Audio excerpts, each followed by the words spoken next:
हेडलाईन्सचे प्रायोजक आहे NBC bearings, लांब पळण्यासाठी।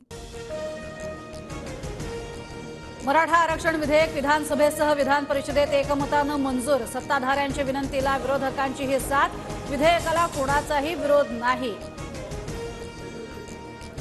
मराठा समाजाला शिक्षण नोकरीमध्ये 10% आरक्षण मिळणार। राज्य मागासवर्ग आयोगाच्या अहवालातील तरतुदीनुसार आरक्षणाचा मार्ग मोकळा। सुप्रीम कोर्टात मराठा आरक्षण टिकेल याची खात्री बाळगा, आता चिंतेची गरज नाही। सरकारने सर्व त्रुटी दूर केल्या, मुख्यमंत्री शिंदेंची ग्वाही। सरकारने दिलेलं आरक्षण सुप्रीम कोर्टात टिकेल का? विधानसभेत विधेयक मंजूर झाल्यानंतर जरांगेंकडून शंका व्यक्त।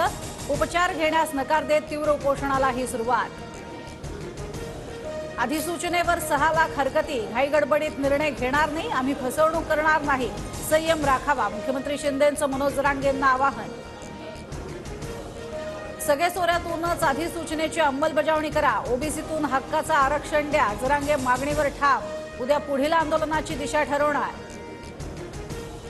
22 राज्यात 50% आरक्षणाची मर्यादा ओलांडली आहे, आपणही 50% आरक्षणाची मर्यादा ओलांडली। विधानभवनात मुख्यमंत्री शिंदेंचं वक्तव्य।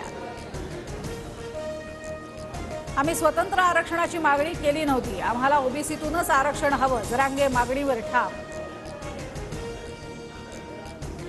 तर मनोज जरांगे पाटलांची दादागिरी सुरू, आता शिवराळ करायला सुद्धा सुरुवात। विधेयकाच्या मंजुरीनंतर भुजबळांकडून सुरक्षेचा मुद्दा उपस्थित। एकमतानं मराठा आरक्षण विधेयक मंजूर, विरोधक बाहेर का विरोध करतात माहिती नाही, अजित पवारांचं वक्तव्य। भुजबळांच्या भूमिकेवर मात्र अजित पवारांनी बोलणं टाळलं। ओबीसी नेत्याला राजकीय आरक्षणाची शिफारस नाही, राजकीय आरक्षणाबाबत ओबीसी समाजाला मोठा दिलासा। 10% आरक्षण देण्याचा अधिकार राज्य सरकारला कुणी दिला? निवडणुकीच्या पार्श्वभूमीवर तोंडाला पानं पुसण्याचं काम, मराठ्यांनी जागरूक राहावं, राज ठाकरेंची प्रतिक्रिया। हेडलाईन्सचे प्रायोजक आहे एनबीसी बेरिंग्स, लांब पळण्यासाठी।